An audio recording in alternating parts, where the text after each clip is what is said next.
Vaji ka Khalsa, Vaji ki Fateh. Welcome to another session of Khoj Gurbani. We continue with the topic of Naam, and the presenter today is Ripudaman Singh from Dallas. So, Ripudaman, it's all yours. All right. Thank you very much, Virji. Thank you, everyone, for joining. So, mostly what I'll do is I'll quickly go over some of the things that I have written. So, I have not created a PowerPoint out of it, but I was hoping that, I will be able to just talk to it. Uh, so, the question I was asking myself was that what was Naam? And I could not come up with one definition or one idea about Naam, but multiple ones. So it seemed to me that whenever I would read a shabad which had Naam in it, it kind of spoke to me differently. So the first one I have is knowledge and wisdom, and by this I mean that knowledge is something uh, uh, that that kind of you receive or you read or receive, but wisdom is something that comes from within. So the knowledge through your reasoning results, and experience results in wisdom. And actually experience is very important. So this is not just figuring things out, but experiencing it, living through it. So that was one concept of Naam that popped up. And the thing is that again and again in Gurbani, in many talks, they actually say that once you have Naam, that does not go away from you. It's there forever, so to speak. So na e tan jale na taskar le jai. And I was thinking that knowledge actually does get lost, but wisdom does not. So the wisdom gained through experience and application of knowledge, that remains with you. But I've all of us have learned so much in our schools and colleges and otherwise, and I can bet most of that knowledge is lost. But the wisdom we have gained throughout that period still remains with us. So that is one concept of Naam. The other is the creative principle, which is the force, power, thought, all that, the will, the hukum of Vaheguru. So that's the creative principle. But then it seemed to me somehow that also represents the principle, so the creator, the operator, destructor, right? So that concept also, it seemed to me, is embedded in it. So naam ke dhare sagal akar was the creative principle, and apine racho now, so maybe the nirgun sagun aspect of it is there. Then the other one was that naam is attributes, the gun. And when we look at the attributes, there are attributes of the macro and the attributes of the micro. So Guru Nanak Dev Ji says, "Sagar mein boond, boond mein sagar," right? So sagar is the macro attributes, and the attributes of the boond are the micro ones. And as I was reflecting on it, it seemed to me that the macro attributes, from a micro perspective, kind of makes me very humble, because I am a little boon, and the sagar is so vast, infinite, agamagochar, right? And that very naturally leads me to being humble, and humility comes forth. So that was something interesting that popped up. So then the next one is the concept of name itself. So the name, as in the name or the noun for a person, right? The similar concept of a name, right? So does it is it the name of the divine? But from that perspective, it represents the thing behind the name is actually what is important. So the name represents and encapsulates every aspect of the object named. That basically becomes important, right? Tab sarab naam kathai kavan, right? So it's the so if I was to utter a name, then the concept behind that name is basically what is coming forth, not just akhra wala na. Then the next one is the identity. So it came across as identity or the essence, and when I read Satnam, it reads to me like that, right? It's the true, real, authentic identity. So that is another way to look at it. And then simply existence, right? The Urdu word is wajud, or Punjabi word is wajud, right? So e tan sarab raya parpur, so it is obviously everywhere. In a way, it is existent everywhere. So existence itself maybe is represented by naam as well. And then we know eko naam hukam hai, so that is in a way related to hukam, will. uh, but then naam rang, so that concept comes again and again, and there it seems to me it's actually love, so it's the color of love, and that is that dimension, that facet of naam. And then Gurbani, when I look at Gurbani as a whole, then obviously Gurbani has knowledge. Knowledge is Naam. So Guru Granth Sahib Ji therefore contains Naam from that perspective. So again, Gurbani is yet another facet of Naam. Then the next one is connection. So, and for me, this somehow becomes the most important one. This is the connection to Parbrahm. So this Hari Chetman Mere Tu Gur Ka Sabad Kamai. So the Naam itself becomes the connection to the Parbrahm. So something that is unfathomable, and suddenly I have a connection to it. So that basically becomes very important for me here. And then I've mentioned the last one, technique. Even though Naam itself may not be technique, but it is so closely tied to technique that I thought I should list it, and I will expound upon the technique a little bit more in a couple of minutes. So before that, I have a comment there. Naam comes in a lot of forms. So you see Hari ka Naam and Ram Naam and Naam Padarat. All of these concepts come, and at the end of the day, it seems to me that knowledge received, and then the wisdom gained, that wisdom that arises through experience is what the critical thing is, and the three somehow are interchangeably used. So it really depends on the context how you want to use it, whether it is referring to the knowledge, whether it's referring to the knowledge, or it is referring to the wisdom. Hey guys, my car will be in motion, so if you think that I am dropping off, immediately let me know. Okay. I will. Thank you. Okay. So then so let's talk about so this is basically how the multiple facets of naam that I kind of experience. So let's go to the next one, which is suniye. Oh, the technique. So in technique, there is a phrase that comes in Japji Sahib, which says suniye maniye man kita pao.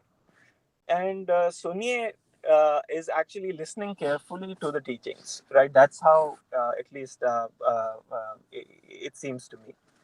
Then the next one is Maniye, which is Manan Karna, right? And Manan is basically to, uh, I was trying to figure out, what does it really mean to say Maniye? And it seems that if I, you know, we in a colloquial language we say to man bhi ja, right? Why don't you just agree? Or, okay, I accept my man, I have accept, I agree with you, right?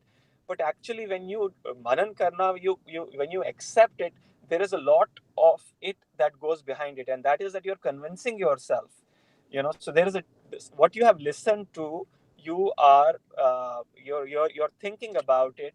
You are looking at it from all angles, and then you're so that so you're trying to convince yourself on it. So this is not blind faith. There is an understanding behind this, and when you understand it, you have looked at it, then you say, okay, I'm man liya. That means that you've truly accepted it, not just superficially. Then man kita pao is that, okay, the knowledge that you have gained, what are you doing with it? That knowledge is that kita pao. Pao is what? Love. And pao also means the meaning itself and the essence of it. So man kita pao means that, with love, with meaning, you have absorbed the essence, and you're applying therefore the principle. If that principle is in my heart, I am applying it in my daily life, right? That's basically what it is. So the example I have here is that there is a simple teaching that most parents give, that all humans are equal. So that is Sunni, right? And then when you look at it from all angles, spiritual angle, social angle, ethical angle, moral angle, you get convinced that yes, that statement is indeed true. That is money. And then, but still you are not maybe treating everyone equally in your life. So when you start applying that in your daily life, that is man ki tapao. So that is basically, I think so the technique of Naam, therefore. And then there is another concept which comes Jap, Simran, Dhyan, Aradhana, and all that related to Naam. So again, it seems to me that Jap is the process of learning, which includes, by the way, remembering by the principle of repetition and also by thinking and understanding, that principle, like mentioned above. Then Simran is basically you're trying to remember, because that's what basically Simran literally means in Punjabi, right? That this is what I've learned, right? I'm trying to remember it. And Dhyan is to keep it in focus and behold it in your attention. I think, Ravinder Viji, you had beautifully described that in the last call. And Aradhana is basically to be in the state of applied learning. So this seems to me kind of like equivalent, analogous rather to Sunye Manyam and Kita Pao, Jab Simran Dhyan Aradhana.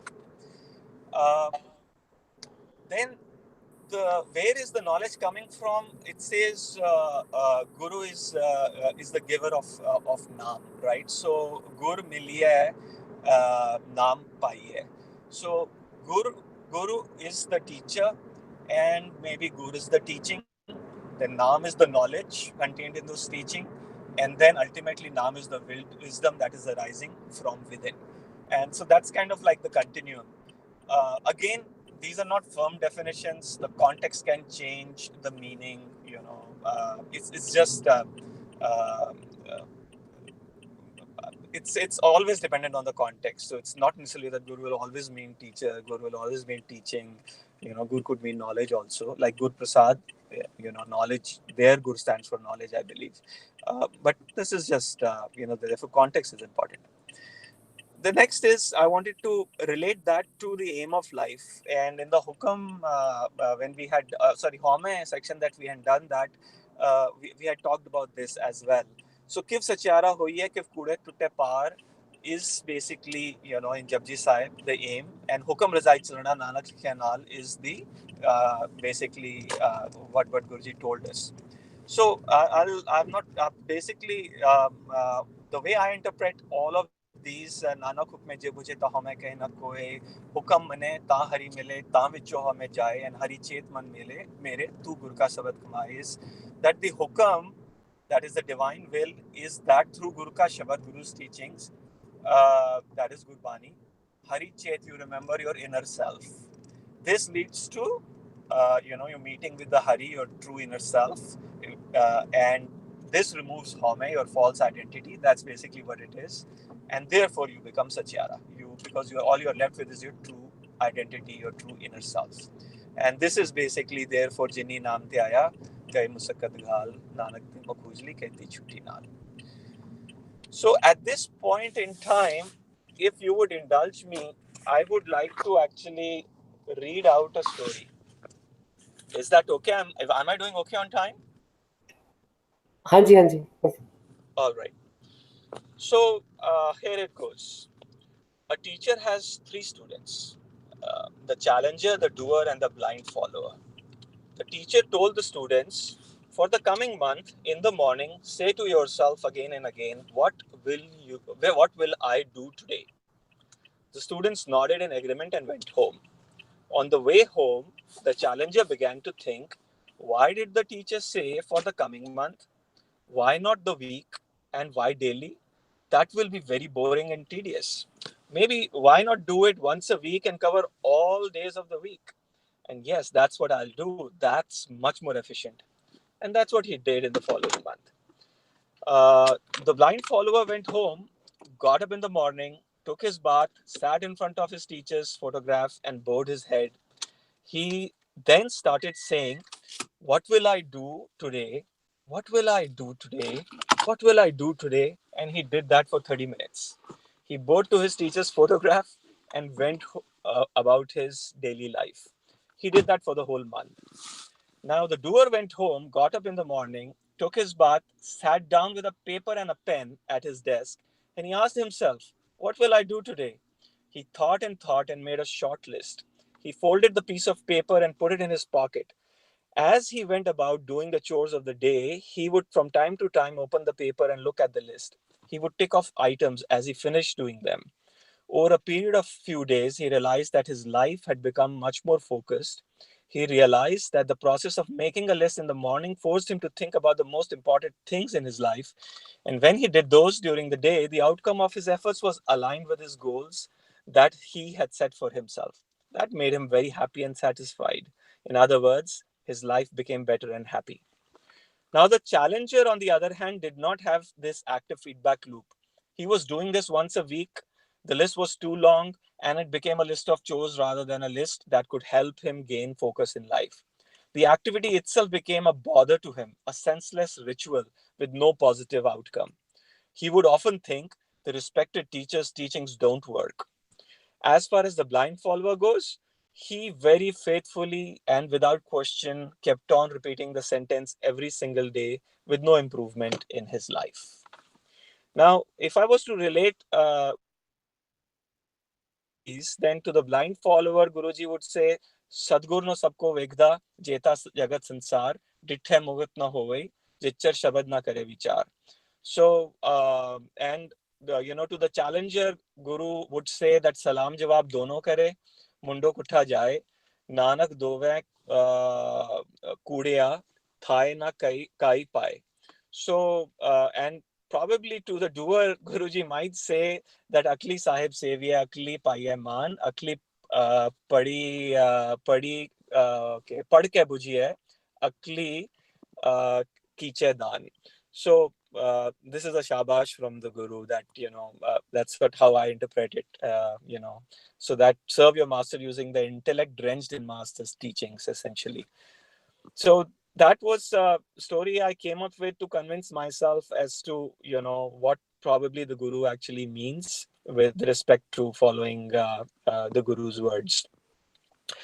Um Very quickly, then, what's in a name is the next section that I wanted to call about, because a lot of times we say that, oh, why Guru, Ram, Allah, is it Naam? Is Naam really a name? So, what's in a name? So, Sean Carroll is the physicist, and he actually calls it the Rumpelstiltskin principle.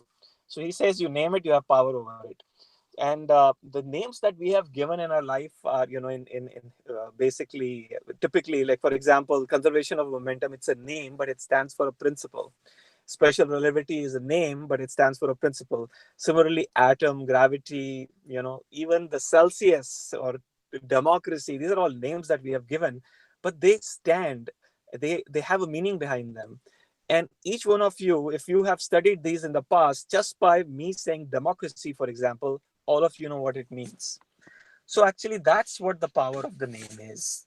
So then, therefore, when someone says or recalls or remembers or focuses and thinks about an actual akhra wala name, right, like Hari or Gobind or Vaiguru, then that's not necessarily meaningless.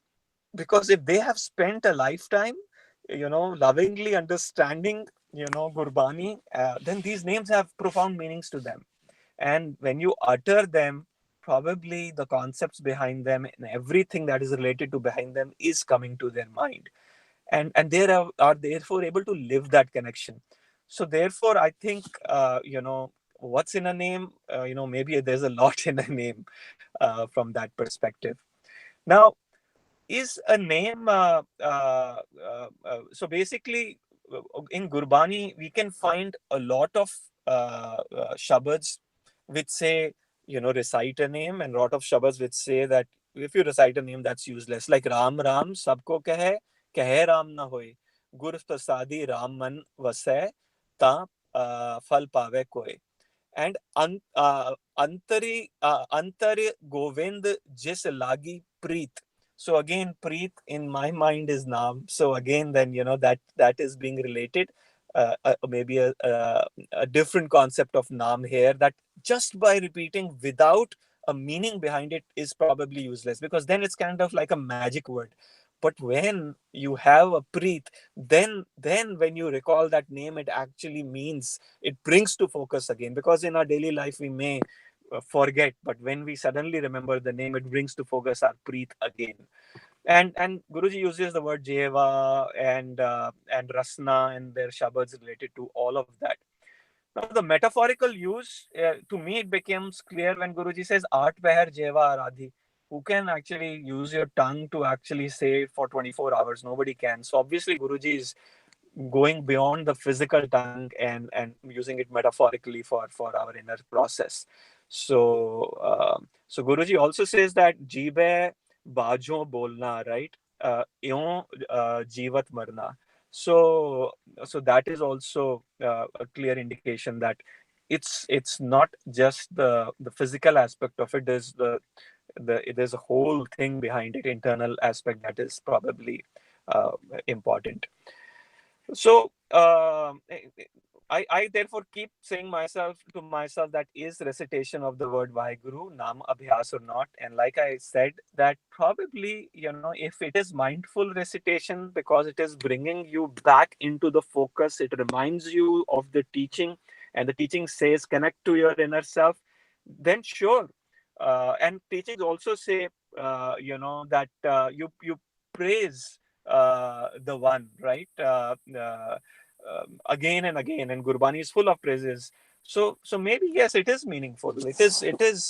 If we have that concept behind, in doing it, then it's not necessarily, it is okay. It's quite all right, but it's not the end and all of it. That becomes important.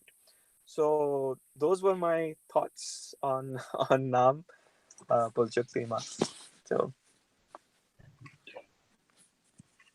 Can you hear me? yes. Thank you, Ripudaman, for a very thoughtful, well thought out, great presentation. Thank you, AJ. I am going to open up the forum. Basically, we have quite a few people, so I might remind you that we have more than the usual share. I think I'm counting 9 or 10. So let's start right away. Let me just go in the order of the names as I see them. Ranavirji, you're right on top of the list. So I'm going to start with you. Thank you, Ripudamanji, for a very, as Ravinderji said, very thoughtful and uh, very comprehensive presentation. I have to digest before I can say much about that, but few things came to my mind. When in the beginning, what is it, Naam? And you stated different aspects of that knowledge, creative principle, attributes, and all that. Did you also think about any common denominator uh, in all these different conceptual perspectives you laid out? And that's one thing I was looking for, that yes, in different contexts, Naam is used differently, but is there some common thread there which we can take away? And this is, we should focus on each time we read about that. And that's one thing I would like to have your perspective on that.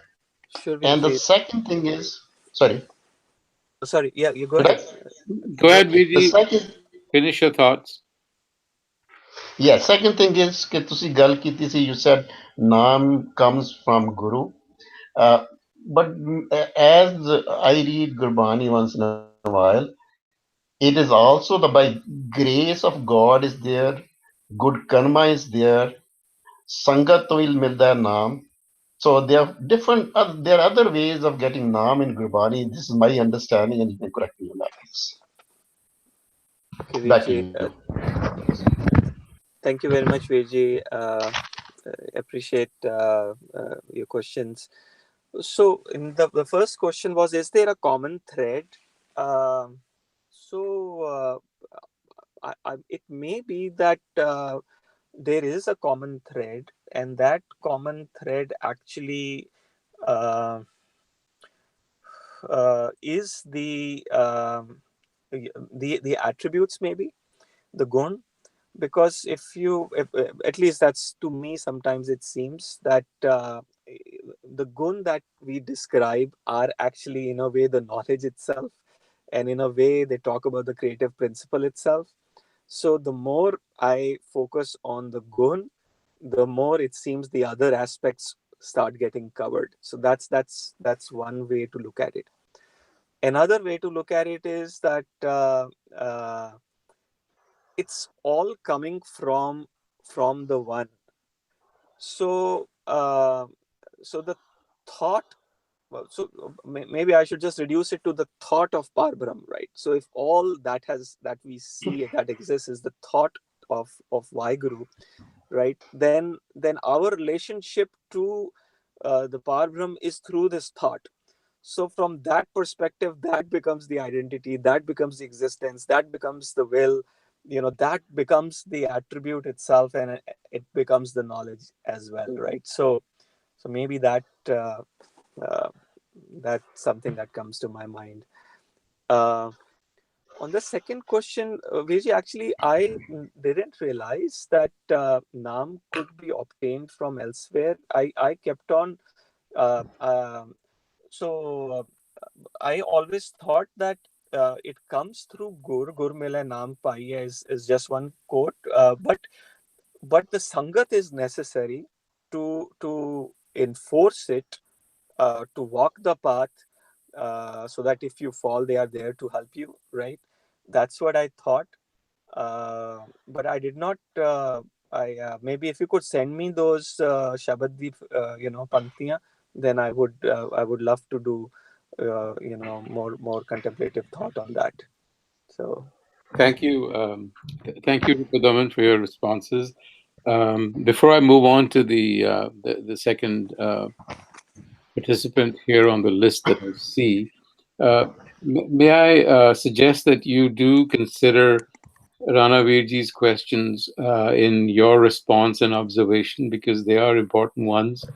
And I would just like to throw this out there that the mention of the Sangat, isn't the Guru mystically present in the Sangat as well? But with that said, Chetandeep, on to you. हाँ जी वीर जी, वाहिगुरु जी का खालसा, वाहिगुरु जी की फतेह। Okay. Ripudaman Veer ji, congratulations for the presentation. I think it was very detailed and you covered a lot of ground. I mean, you covered like Naam Japna, Simarna, Aradhana, Dhyan. Those pretty interesting, and I really liked the story that you shared. But in the end, I felt you contradicted the story or the teaching or the moral of the lesson of the story that you shared. But uh, but I have only one comment. I mean, I have lots of questions, but I don't think we have time for lots of questions. But a comment, if you go down on the screen a little bit, I mean, you touched upon this, right?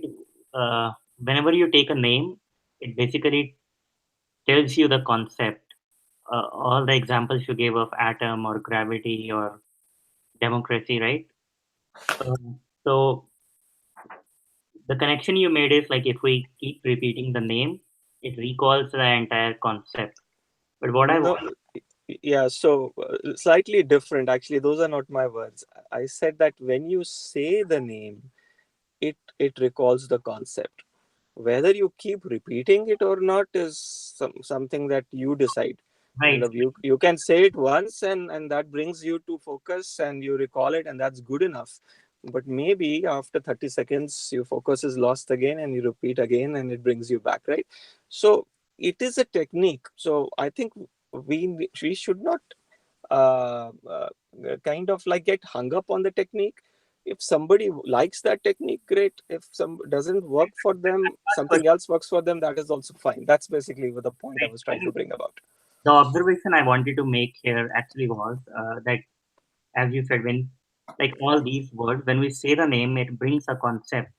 But what I'm thinking is that words like Hari, Vaheguru, or Govind, they do not encapsulate that concept that Naam is. So even if you say that name, and even if you say it 1,000 times, it does not encapsulate that concept at all. It might be a pointer, okay, but we have no idea what that concept is. And because it is inconceivable, We cannot define that. We cannot conceptualize that. So saying Yes. that name, reminding us of the concept, in my opinion, doesn't apply here. Okay. Well, that's very interesting. Thank you for that comment, Chetandeep. So let me respond to that by saying that there is a difference between saying that I understand Vaheguru, which you can never. You only Guruji says you are foolish if you think that you can do that. You cannot, right? Uh, but like you, for example, you can't understand love. When I say love, you just can't understand all the dimensions of love. It's just absolutely impossible. But when I say the word love to you, it does mean something to you.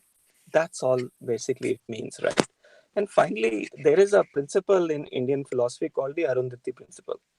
So Arundhati is a star, and basically when you want to point to the star, another important star next to it. I forgot its name. You actually show the Arundhati. You point to that and say, well, you look at that. Yes, the one next to it is basically. So the point here is that there are a lot of agam agochar things that you can never ever fathom in your life, right? But there is a pointer to it, and you head in that direction. I was hoping that that meaning would have come across very clear, but apparently I failed to do that. Can you tell me that when you said that I contradicted the story itself, I'm not sure I did contradict. So I would like to know what the contradiction was. I think when the blind follower, right, he every day in the morning he wakes up and says, "What will I do today?" Isn't that akin to us repeating the name over and over? No, so that's exactly not basically true, right? Because if you were there is a difference, right? So what have there that if the study, the love and the understanding is not behind it, and it's being treated as a magic word, then it is futile. So that I have written that in that section, what's in a name. So that's the difference. If you have studied, you have understood, you have love behind it, you have practiced it, right, then that has meaning. But if you have not done that and you're treating it as a magic word, then that's futile. I hope that resolves the contradiction. Sure. I mean, even I am in the same boat. I am not able, even in my mind, I'm not able to All right. take one thing or the other. We, So we Chetandeep, probably won't resolve this here. yeah. Let me, in the interest of time, Chetandeep, I'm sorry to cut you off, but we can talk about this again. Perhaps let us at least give everyone a chance to ask questions. Let me see who I have here. Gurdeep Virji from Montreal. हाँ जी सत श्री अकाल वाहिगुरू जी का खालसा जी की फतेह I think he's done very well explanatory his statement. I only think 2 points here. I think he's with me. I think hukam, naam and sawad is the same, not much difference. There are 3 terms. But only other thing which I'm not sure, there's one Guru Mantra and naam. So here we are mixing with the 2 things. Repetition is of the Guru Mantra. And when we talk about Guru Mantra, then we differentiate the word. For somebody it could be Har Har, for someone could be Vaheguru. The mantra is what we get from the Guru, like we get during the Amrit Shak. So that's the repetitions we are supposed to do. The rest, 3 things is the same, Sabad, Naam, and Hukam. And then Kirtan and all that. This is, I think, but that's what I understood. But his explanation is very good. I think we shouldn't get confused between Guru Mantra and the Naam. Thank you very much. This is what I... Thank you, Virji. Thank you very much. Gurjeet Virji, are you there? Hanji Virji. Hanji, on to you. Vaheguru Ji ka Khalsa, Vaheguru Ji ki Fateh Ji. It was really a wonderful presentation. I enjoyed it. Luckily, I had a time to start on the right time. I'll just ask this in the whole context. Akhan jiva visre mar jaun, akhan okha sacha no. So, in what context you see this why it is okha, why it is so difficult to, is it say or repeat, whatever you think, in whatever context you take this. Yes. So Vijay, thank you. So akha jiva visre mar jaun, akhan okha sacha now. So I think the point here is that we keep on getting our focus away from our inner self towards the outside, right? And the if I was to use the word maya, the world, right? So it's so easy to get lost in the world. The external stimulus is always so much more enticing to us, and that is the reason akano khasacha now. That's my interpretation of it. Maybe flawed. So the inner focus, you have to uh, kind of like force yourself to get used to it, so to speak, because we are so tuned to the outer world. And slowly and steadily, when you tune inwards, it becomes easier and easier, and then it is no longer okha. ठीक है जी, thank you. Thank you, Daman. Let me see who we have now. Uddam Preet Singh. Ji, Vaheguru Ji Ka Khalsa, Vaheguru Ji Ki Fateh. I love the presentation, went into lots of detail about what Naam is and how we can interpret it. I guess one thing we could divulge into is similar to what we were just talking about, how it's okha. Obviously, Kam, Krodh, Lobh, Moh, Ankar get in our way of remembering Vaheguruji and making it okha for us. What does it take to get past those hurdles? And we kind of discussed that with the help with Sangat, many other ways of, well, basically getting the support from the Sangat and getting into the practice of Naam Japna. But how do you start that from yourself? Like, how do you get past those hurdles? Udampreet, thank you for a lovely question. I think it's a very good question, and I hope everybody in this forum can actually comment on it. That's a topic in itself. What I have found is Sangat to be absolutely critical. That's the reason I'm here on this call. You guys are the Cyber Sangat and are helping me out here. I have gone solo and I have stumbled and I have been with Sangat, and again the Sangat brings me back. So so I think so. The what Sangat is doing is it takes my focus back onto Gurbani, and that's what I really love. The second thing the Sangat helps me do is when we say Naam Japiye, Japiye means to understand also, and through these discussions and Gurbani Vichar, I'm understanding what the Guru's teaching is, and that helps me to apply it also, right? And then I'm getting tips on actually how to apply it, like such a question that you ask, and hopefully somebody in the Sangat will reply, and that will become better and better for all of us as we hear more and more. So to me, that's what Sangat is. And I remember from childhood, there was somebody who was doing katha, and he said, like, if Naam is the fruit, then Sangat is the refrigerator. It keeps it fresh. Nice. Otherwise. So I really like that, and so that's it, Udam. What do you do? Maybe if I could ask you, if it's okay, Ravindraji. You're asking me that? Udam, I was asking Udam, like, how do you actually? Before we go to, let's give Gagan Singh a chance to ask you, and then we can revert back to this question. Okay. That's okay. Thank you, Vijay. All Chardikala this side. I'm still just listening. No questions. And that's why you're in Chardikala, because you're listening. Okay, very good. So I think I hope I haven't missed anybody. But coming back to this question, maybe I'll take the opportunity, quick opportunity. I've got two observations. So wonderful presentation. I enjoyed it thoroughly. Learned quite a lot. I enjoyed the story. Here's my question. It seems to me that in all of our discussions, not just today, that there is always this push to do something. We are always trying to conceptualize something. It's always like Naam's out there and we have to sort of get to it somehow through some activity. And yet, I find that Gurbani does also tell us that we are like fish in water, main machli tu neer.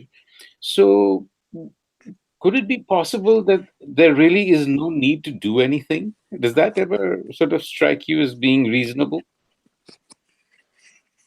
Uh, so maybe what you are saying is true in the sense of Sahaj, right? That that if you have that realization already, then the effort is not needed, right? But if we don't have that, so the that example that you gave, if the fish does not realize that it is in water, then the fish has to first of all ask that question, where is this water, right? And then somebody tells, you are swimming in it. Then he says, am I swimming in it? I still don't see it, right? But then it has to live that, experience that, and keep on telling itself, that, oh, did I actually observe and experience water or not? And I'm hoping over a period of time it does realize, oh, it's always with me, it's always around me, and now I completely get it, what it meant was. So So I think so. isn't that a matter of realization, a matter of just sort of awakening to something that's already there? That may not Yes. be the result of any volitional activity that you're doing. Yeah, of There is, course, you might go through a there whole is. lot. Yeah. I sorry for jumping in like this. Recently, I was listening to a katha, and this shabad hit me. That kind of, in essence, answered this for me. Maybe it won't answer for others, but the shabad was ज्ञाने कारण कर्म अभ्यास ज्ञान पे आ तो कर्मे नाश. And is to pehla the Guru Sahib gives an example. It says phal karan phuli ban raye phal laga to phool bilaye. That, and maybe all our machinations and efforts and need to find an effort are all needless. And the moment when we have that realization, these will be rendered useless and needless. But these efforts and these chestas of getting to it maybe one day will help us get to that realization. Even though these will not be the steps that take us to it, but it's like it's they're not needed, but they are needed. Yeah. That We talked about that two presentations ago. We talked about scaffoldings in buildings. So thank you, Gagan. I think we've run through. So the second question that I had was really directed at, with your permission, Ripudaman, to Gurjeet Singh Virji, where he had asked, "Akhan jima visre mar jaun, akhan aukha sacha now." I would actually want to get his perspective because he asked you the question and you provided a response. But I'm just wondering what his perspective is. How is it Okha, and what does Akhan really mean? I mean, Vijay, are you there? Hanji Virji. Haji, so did you hear what I asked? Hanji. Haji, okay, it's yours then. Thank you. So Okha kiਵੇਂ ਤੇ Describing, Akhan the I Ki would say. ਮਤਲਬ ਹੈ? Akhan means to describe. Is that the literal meaning here? Yeah, because the word Akhan has been vibrating between repetition and describing, if you see the Shabads, but it's more in the sense of describing. So it's pretty hard to describe the Sacha now because the one we are describing is not visible. He doesn't have those attributes through which we describe him. That's how I take it. Although we describe him through, behaviors, through colors, through whatever, but still he is not one of them. So even after describing him fully, he is still undescribed. That's how I think. That the limitation of the visibility, the limitation of our understanding, our experiences makes it harder. Until we are all at the same level, we are not. Haji. So that makes it hard. Thank you, Ji. So, Ripudaman, I want to throw this back at you and the forum. You know, the last couple of the last two presentations, especially the one with Ekonkarji, we did talk about the limits of language, right? I mean, the linguistic structure that we use to conceptualize things is in itself very limited. And so I think this Pankti that Gurjit Virji and the other discussion that's going on about conceptualization, I think points to the inherent limitation of language. I don't know what your thought on that is. Vijay, I agree with you that language is extremely limited.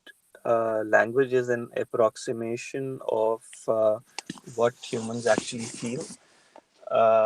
And here we are talking about not just what human feels, but even beyond that. So anything that we put in language is merely an approximation, as like Chetandeep would say, that's a pointer. Yeah. And So let me ask you this then. Let's sort of go from here. So if we realize that conceptualization of what we call Akal Purakh or Waheguru is obviously impossible, Akhanau Khasacha now, then on to the technique that you have spoken about, right? That we have all actually spoken about. The inversion that is necessary to actually quieten the chatter of language inside of your head. Would that technique be pointing us to something real? It seems to be saying that because conceptualization is very limited in itself, and language is a structure that we have evolved into after thousands of years of evolution. So it's an evolutionary property, right? And with language has come a sense of self, haume. Without language, you would not have a sense of self. So could this technique that we talk about that says move inward, and I know Ranaviji said, what does moving inward mean? I think what it means is you want to actually get past this conceptualization and move closer to your authentic center. What do you think? Yeah, I think you're absolutely right. And I truly believe that in this journey, ultimately the words have to shed away. Um, and because it has to become experiential in nature. And experience can't be put in words. The If we keep on trying to put our experience in words, then we will keep on remaining in the realm of the world of the language, and therefore not really go to the level that is being indicated here. So that is the journey. Learn how to go past words and just experience it. So I'm going to take that thread and do one last round. So Chetandeep, want your view on this. Quick 2 minutes. I want everyone a chance. We're talking about the structure of language and its limitations, and Ripudaman's talking about experiential. True, but even experience cannot be complete because what you're experiencing is infinite. What do you think? Right, Virji. I think you guys are saying the right thing, but I actually want to point out something slightly different that I've been wanting to point out even in the last session. And I just want to point out that when we use the word or the term Naam Japna in Gurbani, we are actually misunderstanding the term as it is originally intended to. So it's like a misnomer, right? We have spoken about scaffolding and we have spoken about support structures. Everything is good, right? I mean, we already discussed that in last two sessions that those are required, those can do anything, all that, prime the mind. But we're mistaking the term Naam Japna as priming the mind, as scaffolding. Whereas when Gurbani uses the term Naam Japna, it uses in a very different context. So an example would be when Gurbani says Amrit Vela. We misunderstand and take that term as waking up in the morning. waking up in the morning is great. It's good for a lot of aspects But go back to Japna. So you didn't tell us what exactly are you pointing at? What is Gurbani? When you say Gurbani has a very different meaning from what we are taking, can you elaborate on that? So of course I cannot, I have not experienced Naam as such, so I have not done it. But what I understand is living in his presence every moment of my life, living in my natural state of being, living in hukam, or living every moment in the hukam realization, and that is Naam Japna. Okay. Misunderstanding and applying it to somewhere else. That's all I wanted to point out. All right. Very good. Let's move on. Gurdeep Singh Virji, we have a couple of minutes for you. Last round. Okay, ji, Naam Japna. It's very hard to explain. Naam Japo ji aise aise, Dhru Prahlad Japyo har jaise. Dhru Nard Dhru Upadesya. Narad ਮੁਨੀ ਨੇ ਧਰੂ ਨੂੰ ਉਪਦੇਸ਼ ਦਿੱਤਾ ਤੇ ਗੁਰੂ ਬਣ ਕੇ ਉਹ ਤੇ ਬੜਾ ਬੱਚਾ ਸੀਗਾ ਤੇ ਉਹਨੂੰ ਜਪਣ ਦਾ ਤੇ ਕੁਝ ਪਤਾ ਨਹੀਂ he cannot know how to jump but he got that gur mantra which I just talked before my previous talk that gur mantra he jumped and he became a king Dhru Prahlad ਜਪਿਓ ਹਰ ਜੈਸੇ Prahlad was also very young Dhru was very small so they didn't know the japna and ਗੱਜ ਜਾ ਕੇ ਸਿਮਰਨ ਗੱਜ ਗ੍ਰਹ ਤੇ ਛੂਟਾ Guru Tegh Bahadur ji Gaj means a hathi elephant. An elephant doesn't know how to jump.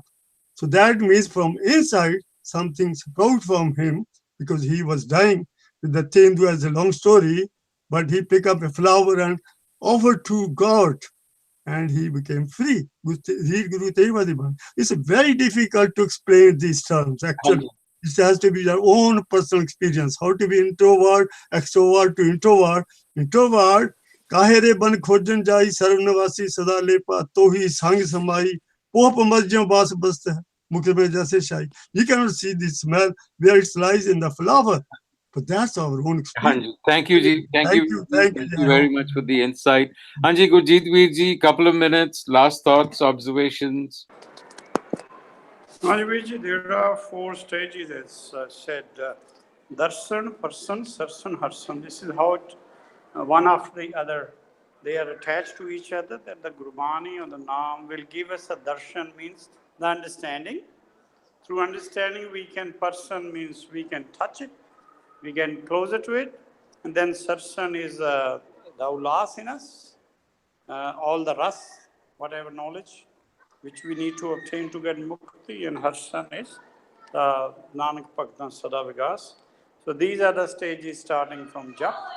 As the jap we have done, then after jap is, of course, aradhana. So these are the stages we go through: darshan, then parsan, then sarsan, and then harsan. That's the effect of Naam in continuity on our lives. Thank you, ji. Thank you, Veer ji. Paramjit Singh Rana Veer ji, couple of minutes, last thoughts. Yes, I have 2 comments, please. One, you raise a very good point, the limitation of the language. Yes, language has limitations in describing the things which are out there. But in this case, as I think Chetan Deep that we are out to describe something that Guru Nanak Sahib even he couldn't describe. That's why he used the word apar, agam, agochar. So I think the argument of language is not very relevant in this context. And when I look at that, I said the concept of Naam in Gurbani is very different from a name. That's one observation I made. The second one is, when I read Gurbani, my understanding, what I'm getting a point that in this journey, we have a milepost. Everybody has to get to that milepost before we can go further to a Karpur. That milepost is Satgur. Vichola, he's a Vichola. Without him, we cannot go. It is very clear in Gurbani. Almost every line when I read, Satgur da Namanda, Gurda Namanda. So the point is, the understanding of this elusive concept, I think Gurdeep very nicely said, it's very difficult to describe. Understanding will come after we get to that transcendental state. That is, our journey is only up to Satguru to connect with that.